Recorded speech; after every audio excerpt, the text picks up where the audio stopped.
ছোট্ট এই দোয়াটি যদি কোনো ব্যক্তি প্রতিদিন একবার করে পাঠ করতে পারে, ওই দিন সে ইচ্ছা করলেও কোনো পাপ করতে পারবে না। মানে পাপ করার ক্ষমতা সে হারিয়ে ফেলে, শয়তান তার কাছ থেকে অনেক দূরে চলে যায়।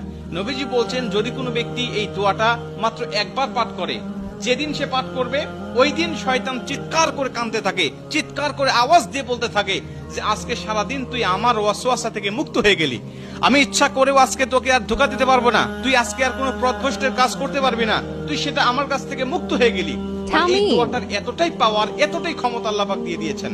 অতএব আমরা এই দোয়াটা মুখস্থ রাখবো, ছোট্ট একটি দোয়া মুখস্থ করে প্রতিদিন আমরা তেলাওয়াত করবো।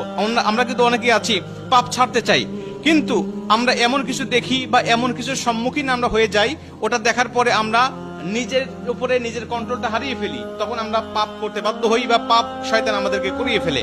এজন্য যদি আমরা প্রতিদিন অন্তত ফজরের নামাজের পরে এই দোয়াটা যদি পাঠ করতে পারি, তাহলে আমরা কিন্তু শয়তান থেকে মুক্ত